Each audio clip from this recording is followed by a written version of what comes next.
Welcome to Orchestrate All the Things with George Anadiotis. Stories about technology, data, AI, and media, and the ways they flow into each other, shaping our lives. ChatGPT is AI's Facebook moment. Don't fall for it this time. GPT-4, arguably the most powerful AI model ever, has just been released. The expectation was that this was going to be massive. OpenAI's announcement does not focus on model size, but on capabilities. They seem impressive, and GPT-4 is purportedly being used at the likes of Stripe and Morgan Stanley. The question I posed just before it was released was, does it matter? My unpopular opinion. Probably not as much as ChatGPT, probably not for the reasons you think.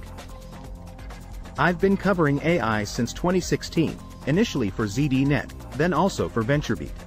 I also happen to have a background and experience in the field. Some people have been wondering about my take on ChatGPT, the generative AI explosion, as I've been kind of silent about it. They're kind of right. Here it goes. Do you remember how you joined Facebook? I do, very clearly. It was 2007, after hearing about it from a friend. As someone who has been in technology his entire life, I was not particularly impressed. Yes, Facebook had a user-friendly interface and it worked well. But the thing that stood out about it the most was, I heard about it from a friend. I'm a digital native, but it's not because I'm very young. It's because I came across computers as a kid, adopted them immediately for work and play, and decided that's what I wanted to do in life. I've been writing code and documents since the 80s, using the internet and communicating via email and apps since the 90s. I have always thought of technology as a force for good, raising productivity, providing access to knowledge, connecting people and all that. No wonder then, when Facebook came along I thought, hey, looks fun and could make more people go digital. I even invited some of my friends to join. In all honesty, I had forgotten about this embarrassing detail. It was one of my old techie friends who reminded me a couple of weeks back. Being the early adopter among early adopters that I am, my friend was curious to know what I thought of ChatGPT, OpenAI's recently released AI language model. I'm also a semantics geek who happens to be keeping track of AI for a few years. Maybe that's why I don't buy the AI hype. When we say AI, it really is a convention, not something to be taken at face value. It really is tech companies using massive data sets to train models to perform, sometimes useful and/or impressive, imitations of human intelligence. Still, my friend was right in saying that ChatGPT is AI's Facebook moment, for better or worse. There was AI before ChatGPT, and there will be AI after it.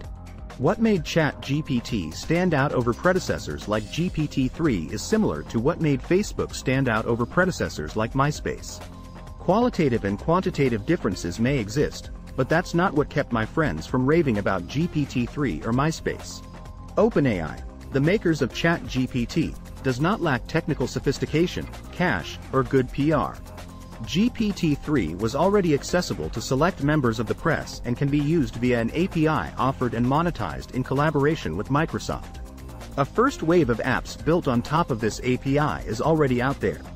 But it was making ChatGPT easily accessible to the general public that made the difference.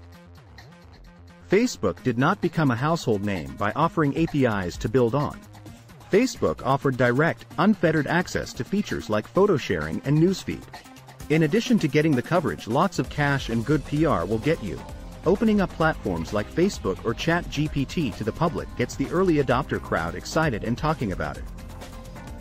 This gets the media flywheel turning. Whether genuinely impressed or out of FOMO, editors will dispatch and journalists will write their takes. Organic coverage is great and works wonders for growing your user base, but there are some significant ways in which Facebook and ChatGPT are different, or are there.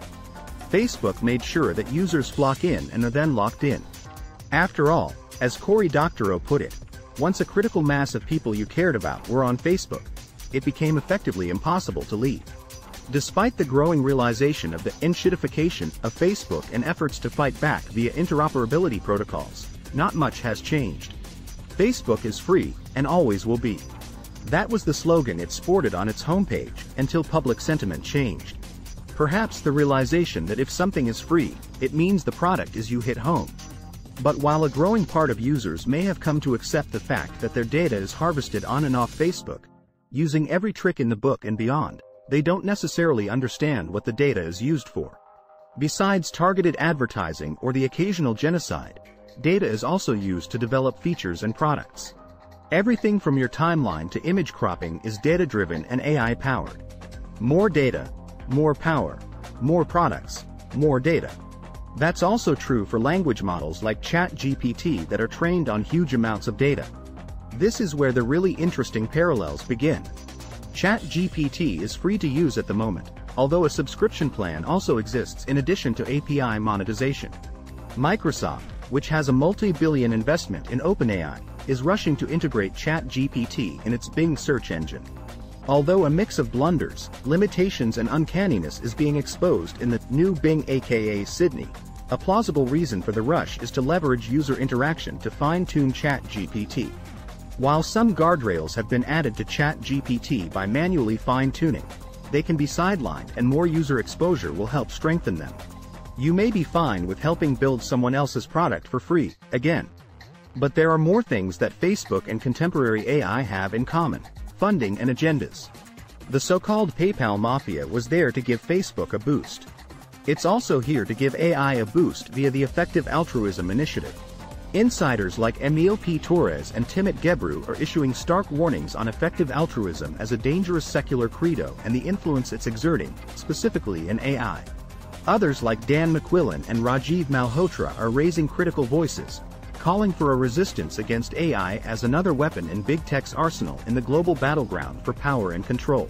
If you still have doubts about the thinking behind this, reading OpenAI's manifesto for AGI should give you pause.